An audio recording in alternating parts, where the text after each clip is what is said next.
Good morning. Welcome back to another episode of AKP Sports Talk. That is Ari.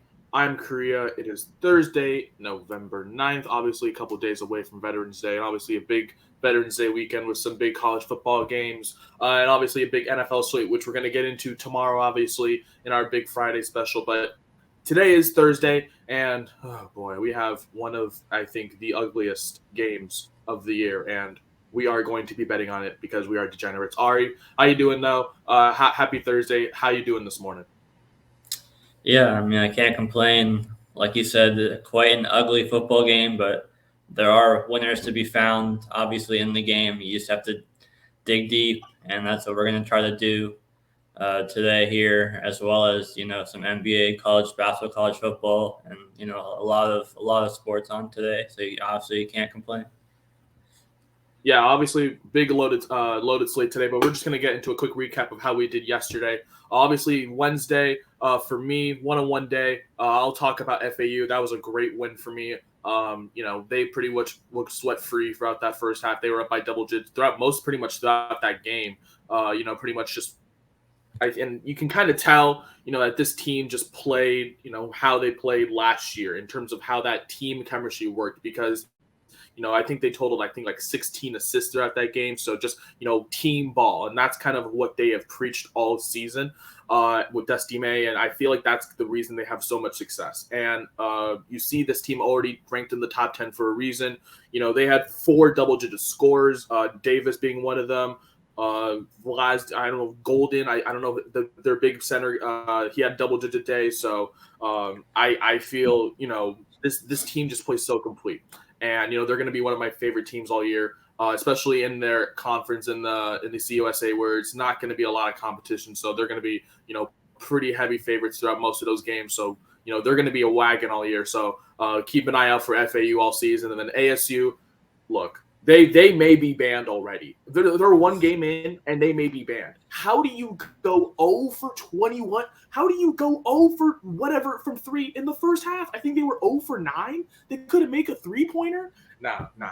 You're banned. You're banned. You got to be banned after that. I'm sorry. Like even with your second half comeback, the fact that you couldn't make a 3 in the first half, 5 of 21, they couldn't make anything from the line. 32% from that was like that Wazoo game when they were shooting 18% again. Like, what is this? I can't, like, Bobby Hurley. Man, we gotta talk, man, because what is wrong with your players? Like, they can't shoot. They can't shoot. Can't make a 3 in the first half. Yeah, I fucking bet. I bet. Yeah. So that was a horrible look. I don't know what happened. So the ASU just decided not to show up. But you can't really do anything when a team decides they're just not going to show up. So I mean, you can't. I mean, what can you do? You're just gonna throw that one away. So I'll take a one-on-one day. FAU, that was sweat free, but ASU, what were you doing? Ari, let's move on. How did you do yesterday? Yeah, ASU's always kind of had that like AAU feel where it's like a lot of like ISO ball and like some games they'll have guys get hot and then other times they'll have like yesterday where they're where no one can buy a three, so they're definitely going to be they're going to be a frustrating team to bet on because they can either cruise to a win or at least cruise to a cover, or they could fall behind 20 in the first half and it's over before you can blink an eye. So. But let's move on to my recap. It was a 3-1 nice day for me. I'll start off with the L Celtics. They looked good in the first quarter. In the second quarter, Philly dominated. The Celtics kind of, kept it somewhat competitive in the second half. And late in the fourth quarter, I think they went like an 8-0 run or a 10-0 run late in the fourth. They kind of cut it to one possession, but it was too little too late. They lost by 3. So that was a good win for Philly in that one. But then Thunder cruised pretty easily. They were up by double digits by halftime. Shea had 43, so he had one of his big games. The Grizzlies were kind of competitive for most of the game, but the Heat were still kind of pretty much leading most of the way. So that was not sweat free, but it was I didn't see the Heat losing pretty much throughout the whole game. And then the Suns game was definitely a sweat. They went up 26-4 in the first 6 minutes of the game, And so, being up by 20 in the first quarter, I mean, obviously no lead is safe, but I still thought that they would, win pretty easily. And then before you know it, the Bulls like tied it, I think by like middle of the second quarter or something like that. And so then we had a game, and it was pretty close throughout the rest of the game. Durant misses the game-winning shot or what would have been a game-winning shot at the buzzer, goes to overtime. Bulls are up by the Suns score 2 points in the first like 3.5 minutes of overtime. The Bulls are up by 4. Then the Suns battle back and win by 1 point. Like when I was watching this game, for some reason I thought I had the -1.5, and so I thought I lost it because I took them because I thought I took the 1.5 and they won by 1. But fortunately, I remembered that they were originally a 1-point underdog when I was talking about this. So I'm not sure what the line ended at. Hopefully, it didn't end at Suns -1.5 when Beal was officially ruled available to play. But yeah, nice 3-in-1 day in the NBA for me. So obviously, you'll take it. Yeah, obviously, tough with the Celtics, but what are you gonna do when when Joel Embiid and Tyrese Maxey pretty much go off and have a nice day? Tobias Harris as well. Just a lot of team ball and just tough day shooting for the Celtics. I mean, outside of Porzingis, not really many people showing up. Jaylen Brown, where were you? We were looking for you. We had an APB out for you. 11 points, really? I mean, come on now. I mean, and then Jason Tatum, I mean, obviously 15 rebounds, 16 points on 6 of 14 shooting. Where were you? We were looking for you too. So it's a tough day shooting. So I feel like, if they just would have, found that ball going to basket, and obviously a 3-point loss. So that's obviously, it's a tough day shooting for the Celtics. But obviously nice to see 3 others win. Obviously Thunder money line, SGA obviously almost had a career high. That was pretty much not really sweat free, but that was nice to see. And then obviously, toward the end, obviously the Thunder got that win. And then, you mentioned, the Heat, and the Grizzlies kind of keeping it close, but, throughout that later part, down the stretch, that huge 3 as well by Jaime Jaquez, pretty much seal it for the Grizzlies. That was huge to see. And then, you mentioned that Suns game, and that was pretty much an up and down all around game. And then, just it has to, and then they force overtime, and obviously then in overtime it's getting close, and then Nurkic with that pretty much the layup off of that, what was it, like at the steal, and with like 7 seconds left to pretty much kind of ice that game. Like that was crazy, but he missed both of them at the line, and Suns basketball. It's going to be a lot of fun this year. And you mentioned that was Bradley Beal's first game, as a Sun. Obviously, making his debut, only finished with 13 points. They were obviously kind of easing him, and only played 23 minutes. So, not a really bad day for him, but just a really interesting game, because I did not expect Grayson Allen to be leading the stat sheet for the Suns yesterday. If you would have told me Grayson Allen would be leading the stat sheet, we're not going to get into that. But, very interesting game in the NBA yesterday. Nice to see you go 3-1. Obviously, would have loved for the 4-0 sweep, but the Celtics, with their shooting woes cost you there. But, another day, obviously, of NBA and, obviously, as already said, college football, college basketball, of course, the ugly game on Thursday. You know what? Let's just get right into today. Obviously, we have one of the ugliest games, if not the ugliest game of college, of pretty much the NFL of the season, and it is the 1-7 Panthers going to Soldier Field to face the 2-7 Bears. And oh my gosh, this is going to be ugly. I don't like either total. I don't like a side. I don't even like a prime time under, just because these two teams would cost me for that. I know that's for sure. So and the total is already so low. It's like exactly. I know it's going down. Like I think it was like at 42. Now it's at 41.5. Like it's at 38 on DraftKings right now. 38. No, I'm avoiding that. So we're just gonna go strictly on player props. And for my first one, I'm taking Adam Thielen over 6.5 receptions. I think that line is -115 on DraftKings right now. I like this spot for Adam Thielen. The Bears somehow are the best team against the run, which kind of surprises me. Obviously, the Chicago Bears, I think only allow like 3.5 yards per carry on the ground. Very, very, very, just very, very good up front, honestly. And I'm surprised that it's the Bears because you don't expect because everyone says the Bears defense is bad, but obviously they're good against the run, which obviously great.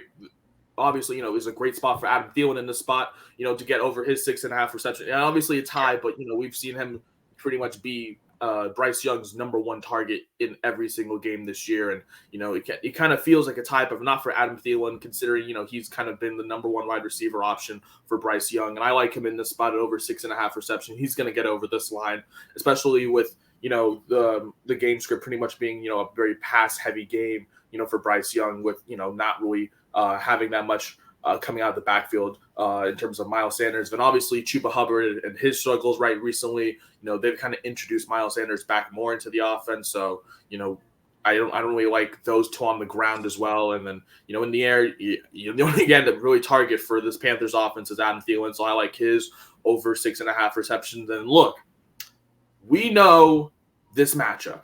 This is the DJ Moore revenge game, people. We're just going to call it as it is. This is the DJ Moore revenge game. We're taking his over 55.5 receiving yards. We're taking his over 4.5 receptions. And we're sprinkling the anytime touchdown at plus 170. I know, no Justin Fields. It would be a lot. I feel like obviously that anytime, and I feel like these lines would be a lot more adjusted if Justin Fields was obviously starting. But, they do have Tyson Bagent, and Tyson Bagent kind of has been the DJ Moore's number one guy. He targets him the most, along with his other favorite receiver on the practice squad. I forgot his name. I think a rookie as well. So it's one of those two guys. But in this spot, I do like DJ Moore. The Panthers, they obviously they know DJ Moore obviously, and I feel like in this spot, obviously we saw the last time a Thursday night game happened. DJ Moore, what was that? His 230-yard game against the Commanders. You know what? I just feel like in this spot, it's a revenge game. It's at home. It's against the Panthers, who don't really have the greatest secondary right now. I feel like this is a great spot for DJ Moore. I think all of his receiving yards and his receptions line are minus 115 on DraftKings, sprinkling that anytime touchdown at plus 170. I feel like, in a game where it's obviously a little personal, he's definitely going to try to get in the end zone and, try to capitalize. So those are all my plays for Thursday Night Football tonight. Adam Thielen over 6.5 receptions. And then obviously the DJ Moore revenge game. I'm taking everything, anytime touchdown, sprinkle at plus 170, and then over 4.5 receptions and over 55.5 receiving yards. Obviously, we're going to go to a little bit more of what I like to call my lane in college basketball. We're going to go to pretty much the game of the day in New Mexico and St. Mary's, a great game. I think this is going to be, one of the best games in terms of the mid-major slate. And I'm taking this New Mexico team to cover at plus 6.5. I think that line is now at minus 150 on DraftKings. And I think that line is moving to plus 6 by the end of the day. I really like the spot for New Mexico. I feel like they're in a great spot right now. They're really underrated. And obviously St. Mary's is a great team. But I feel like this is going to be St. Mary's first, obviously, big test. And, I don't know if they're ready because New Mexico, I feel like they can bring the size. I don't know if St. Mary's really has. St. Mary's has always kind of been a very small ball team. And when you compare that to New Mexico, who has size and who has guys who can, play the pick and roll, I don't know if St. Mary's can really stretch out this lead. I think it's going to be one of the games where it comes down to, maybe like a couple 3 throws at the end from either side. So I think that's why I think 6.5 is a little too much. I think I think this game comes down to maybe 2-3 points. Whether maybe even a last-second layup, who knows? I think it's going to be one of the best games to pretty much start out the week of college basketball. So I'm taking New Mexico to cover the 6.5 point spread tonight, and then switching over to college football. And pretty much the only game I like, I'm taking Louisville, number 11 team in the country. I'm taking them minus 20.5 tonight. Look, I know it's Virginia, and they've been kind of sneaky good, especially beating UNC on the road. But I don't think they're going to go into this Louisville team that has so much momentum right now, and one of the darlings of football right now. Not really expected to be this good, but a borderline top 10 team on a Thursday night. And I saw the jersey. Did you see the jerseys, Ari? Did you see Louisville? Come on, you have to bet. You have to. It's a uniform bet. I don't think Virginia's that good bet. It's Louisville is that good bet. I love Louisville in this spot. It's one of those Thursday night games. There's gonna be a lot of hype, and there's obviously Twitter's loving the Louisville's uniforms, and just so much love for that team right now with Jack Plummer at the quarterback position. How well their offense is. You got to take him in the spot. I don't think, especially in this game where it's going to be a lot of points, I don't think Virginia's going to be able to cover that 20.5 point spread in a very high scoring game. So I like Louisville to cover that 20.5 point spread. But that is my full card for today. Those are my 4 picks for football. Obviously, in the NFL game, Adam Thielen, and then obviously the DJ Moore revenge game, I'm calling it. And then obviously the one for college basketball in the game of the night, New Mexico to cover. And then in the pretty much only, I guess, game with a ranked opponent, Louisville. I have Louisville covering the 20.5 point spread tonight. Ari, I know we have a lot of sports tonight, but what are you looking at? I know we have an ugly game, and I know you don't want to look at it, but we're gonna bet on it. What do you like? Yeah, my card's a lot lighter today. If I had to have a lean, on a solid total, it would be the under, but it's down. I think you said it opened at like 41 or 42 and it's all the way down to 38. So it's like even the 23-17 game, which would be ugly still, could go over. So, that's what would be my lean. But my favorite prop in the Thursday night game is Foreman over rushing yards. It was announced this morning that Khalil Herbert's probably going to be out, so it should be Foreman still in the backfield, and he saw close to like 20 carries last week, so it's still Foreman as the clear lead back over Roschon Johnson. So I think Foreman, I'm not sure I expect like a huge game necessarily, but I think 50 to 60 rushing yards is certainly reasonable for him in this one. And then I'm just going to hit the 2 NBA games. Start off with the Bucks covering the first half -1.5.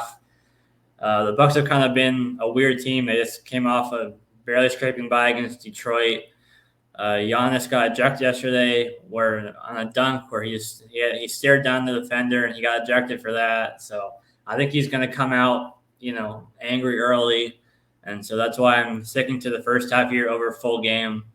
So I like the Bucks first half -1.5 over the Pacers today. And then I originally was going with the under in the Magic Hawks game because I talked earlier in the episode about the Magic and them kind of being their games kind of being more under when I had their first half under against the Clippers and that a couple weeks ago or a week ago.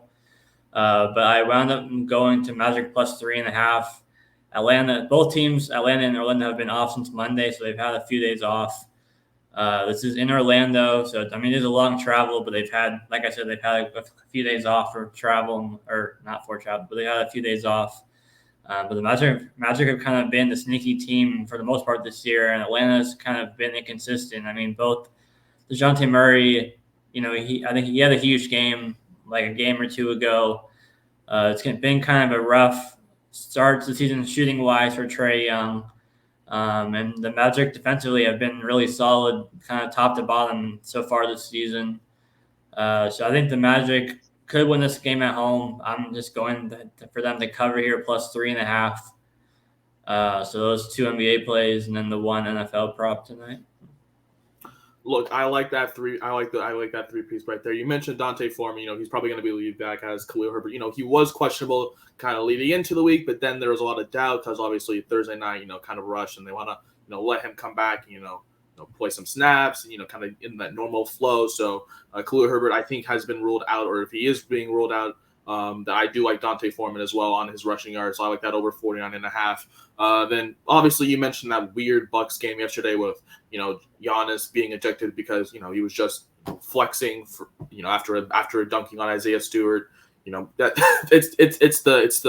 it's the NBA sometimes. It's a weird league sometimes, but I like them to cover that one in the first half money line, first half spread at 1.5. I think that in this we target first halves. I know you like to target first halves, Sorry, man. Last week I think we targeted their first half first half spread up -3.5. I think it was against the Sixers, or I think that's for first game, and that was free. And this Bucks team, they like to get out to big leads, and just kind of set the tempo and set the tone. So I do like that first half spread at -1.5, and then You mentioned this Atlanta team, kind of being underwhelming, and Trae Young obviously, kind of being considered one of the more overrated players now, which is his struggles at the start of the season. And we always talk about how the Magic, are a sneaky team, and especially in the spot at home. You as you mentioned, you were targeting the under, but I do like the Magic this cover in the spot at plus 3.5. I like think that's a 3-0 card. Let me go back to mine. That's a loaded card for me, obviously, but for me, I just think it's a DJ Moore revenge game. So I'm technically targeting two guys. So just two guys in Thursday Night Football, and then New Mexico and Louisville for college basketball and college football.